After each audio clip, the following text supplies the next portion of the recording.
Hey there, Ryan Reynolds here. It's a new year, and you know what that means. No, not the diet. Resolutions.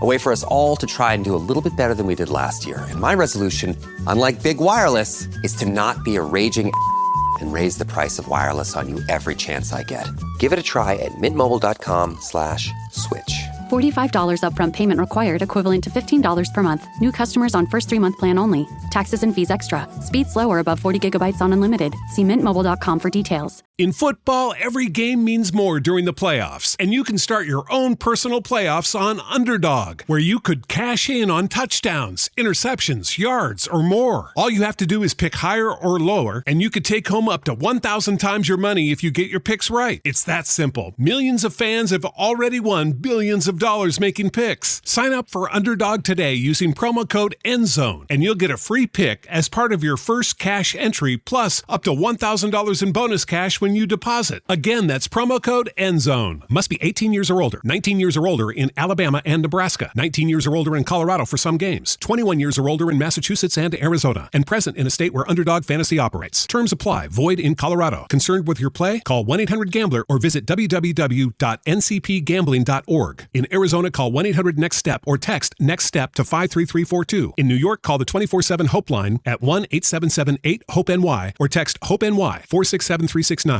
Work is already underway in Glasgow to stage next summer's Commonwealth Games. I'm Michael.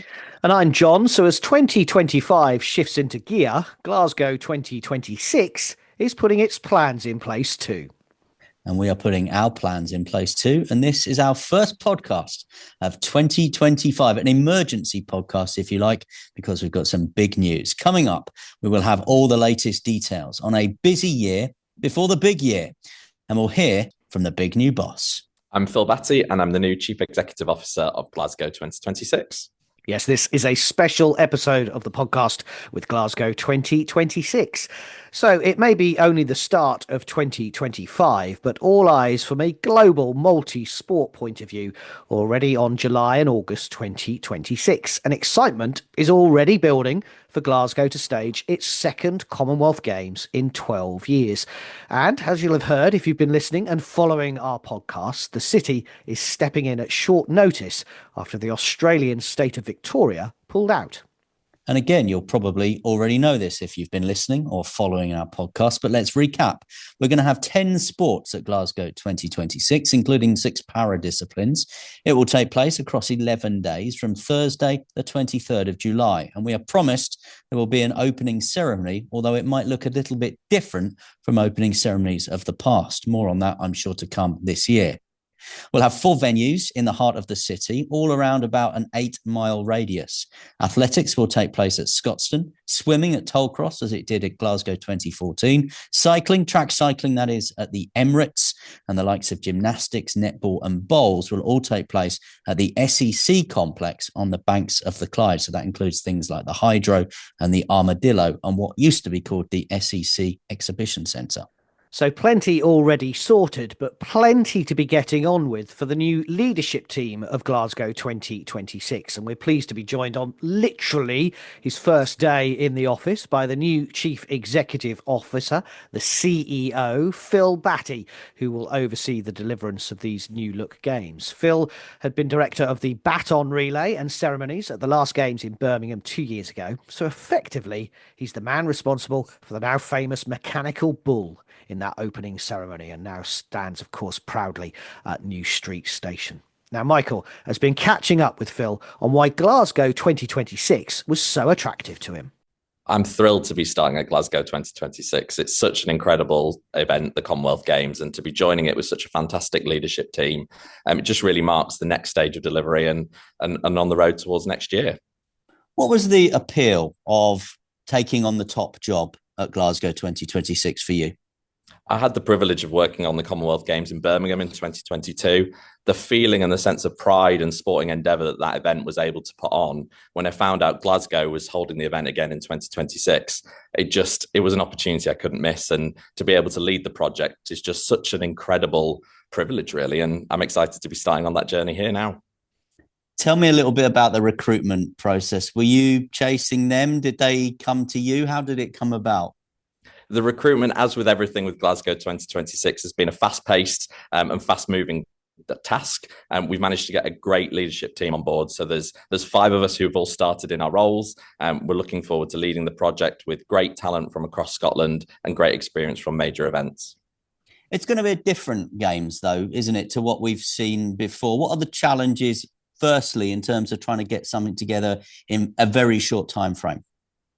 This will be one of the fastest turnarounds for a Commonwealth Games in terms of getting ready for July of 2026.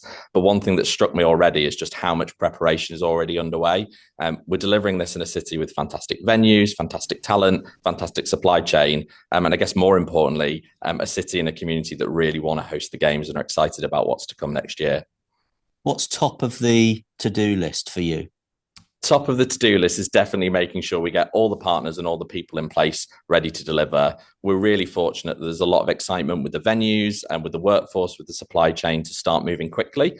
So that'll be definitely the priority for the first few months in the job. And obviously, as I said, a different type of games in terms of the number of sports and the way it's going to be hosted. Are there challenges there? I think what we've managed to achieve with the sport programme for Glasgow 2026 is to use the amazing venues we've got here in Glasgow and find a sport programme that really celebrates and leans into those. There's 10 fantastic sports, there's 6 amazing para sports. So I'm confident there'll be some amazing athlete endeavours taking place in Glasgow in 2026. How soon will the people of Glasgow, the people of Scotland and the people of the Commonwealth start seeing and hearing more about what is happening? Because you will have this flurry of announcements, I guess. You've got tickets to sell, you've got venues to launch, you've got teams to welcome, mascots to unveil and everything else. There's so much planned for this year as we get ready for next year. As you say, there'll be things like the King's Baton Relay. More details for that will be coming out shortly. We've obviously got the tickets that will go on sale later in the year. Plus, we're only a few months away from Commonwealth Day itself. So I think this is all about building momentum now. We've started 2025 and the whole team, all our partners are really looking forward to what will be a busy year as we prepare for 2026. And will the Glasgow Commonwealth Games of 2026 feel like a Commonwealth Games with this new model?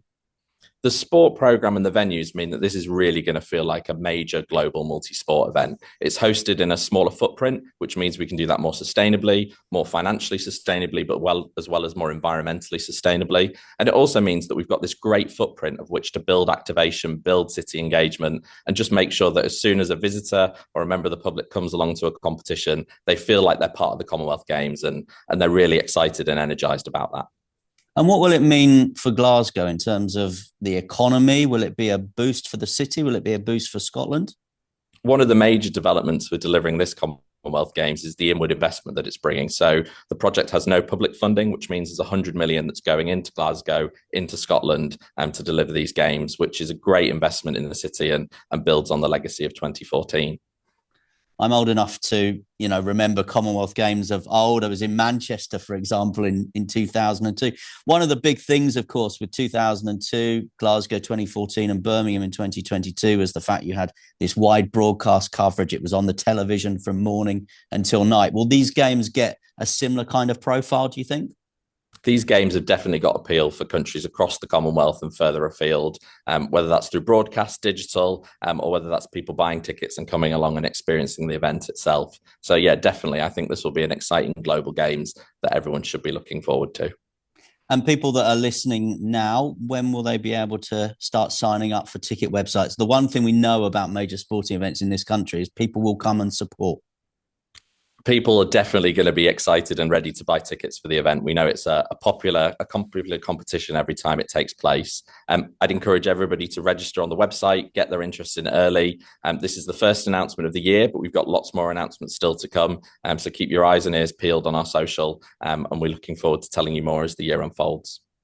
And how conscious are you of the fact that you're the chief executive of Glasgow 2026, but we need to put a plan in place for 2030? How is that legacy piece sitting with you right now?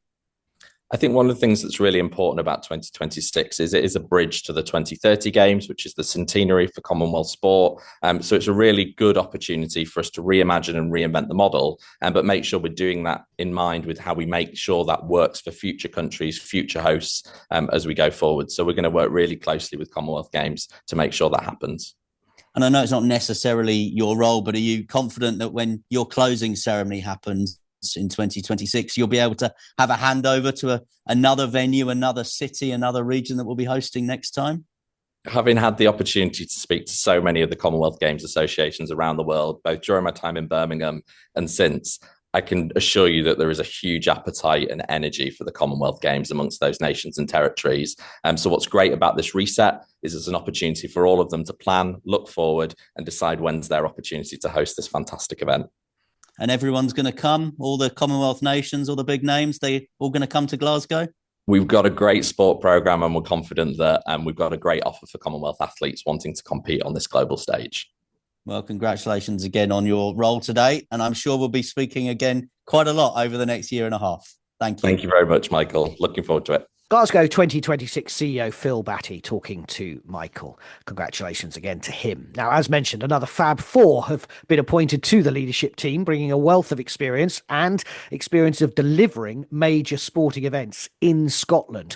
We've seen it in the last few years with the World Cycling Championships and the World Indoor Athletics Championships. Jade Gallagher has been appointed as Chief Operating Officer. Faye Shaw joins as the Chief Financial and Corporate Services Officer. Louise Mann joins as Chief Marketing and Communications Officer, and Martin Finchy joins as Chief Information Officer. Plenty of work for those guys to do and the team behind the team over the next 18 months. And with details of the King's Baton Relay and details, of course, of ticket sales still to be confirmed in the coming weeks, do stay with us on Anything But Footy and follow the podcast for the very latest. And to find out much, much more on next year, yes, next year's Commonwealth Games, check out Glasgow2026.com. This podcast is part of the Sports Social Podcast Network.